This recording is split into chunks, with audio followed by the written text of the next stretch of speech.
Monsieur le Président. Madame la Ministre, vous avez lancé le mois dernier une campagne de communication ayant pour but de lutter contre les discriminations dans le sport, baptisée Ex Aequo. Parfois, l'égalité est une victoire. Je souscris évidemment complètement à l'objectif de cette campagne qui consiste à rappeler que le monde sportif, en dépit de pratiques sexistes, homophobes et parfois racistes qui peuvent l'habiter quelquefois, peut également être un vecteur de valeurs positives et un modèle de praxis de l'altérité. En effet, comme l'écrivait Claude Lévi-Strauss dans son ouvrage Race et Histoire, la tolérance n'est pas une position contemplative, c'est une attitude dynamique. Je me sens personnellement investi sur la question de la lutte contre les discriminations et je mène en ce moment, avec mes collègues Laurence Vincent-Brock-Mialon et Gabriel Serville, la rédaction d'un rapport dédié aux LGBT-phobies dans les Outre-mer qui devrait paraître d'ici à la fin du mois de juin. C'est évidemment un vaste sujet, un sujet sur lequel d'ailleurs de grandes personnalités du monde du sport originaires des Outre-mer se sont prononcées. Je pense notamment à Lilian Thuram qui a eu le courage de briser le tabou médiatique sur l'homophobie dans les territoires des Antilles.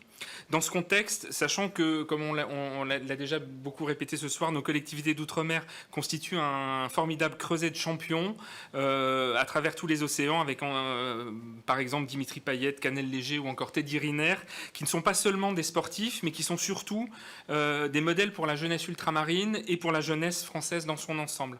Donc je voudrais savoir comment vous pensez faire exister cette campagne ô combien importante dans les territoires d'outre-mer, où le champ culturel et sportif doivent être réinvestis pour lutter notamment contre les représentations homophobes enracinées au cœur des sociétés insulaires. Merci. Par rapport à la campagne de lutte contre les discriminations, c'est un outil.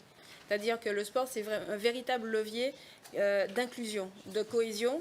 Et on s'est rendu compte aussi qu'à travers gérer notre espace, nos stades, il y a des débordements, des manquements en fait aux valeurs. Et donc du coup, on a décidé effectivement de dire stop à la violence. Donc la lutte, c'est vraiment une première campagne. Alors, il y a 2 ans, il y avait une campagne coup de sifflet. Et là, c'est un état des lieux qui disait qu'il fallait absolument être, je dirais, en position d'être comme des douaniers. C'est-à-dire que ce n'est pas bon, donc on a créé des outils et ce que je suis d'autant plus à l'aise pour en parler puisque il y a 6 ans, j'étais le président du comité éthique et valeurs du sport au sein du ministère. C'était une entité de bénévoles où on réfléchissait sur les différents outils qu'il fallait avoir, je dirais, au sein des clubs, des fédérations pour permettre la formation, l'accompagnement de nos encadrants et de nos bénévoles. Et l'idée a été de structurer cette campagne pour lutter contre le sexisme, le racisme, l'homophobie, la stigmatisation du handicap. L'idée est, on avait un peu oublié effectivement les faits religieux, mais aujourd'hui, l'histoire nous rappelle à l'ordre. Nous avons en fait donc tout de suite commencé à travailler avec le ministère de l'Intérieur et de la Justice sur un outil de sensibilisation par rapport aux faits religieux. Comment accompagner nos encadrants, nos jeunes, nos sportifs à pouvoir être à l'écoute, être vigilants et être en veille aussi pour quelque part noter et alerter les fédérations.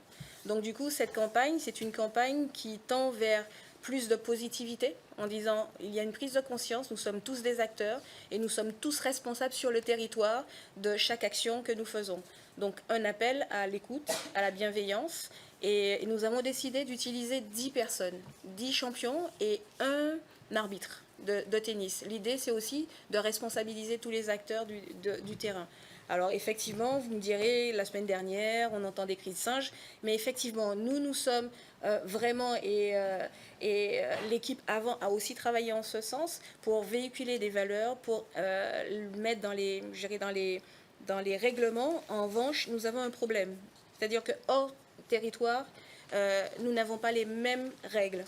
Et donc du coup, le 31 mai, je lance une informelle avec mes homologues européens pour justement travailler sur cette réalité. La lutte contre les discriminations, la lutte du racisme, l'antisémitisme, le fair play financier, l'équilibre entre le sport privé, le sport pro et le sport amateur, le streaming des sportifs, le respect des espaces.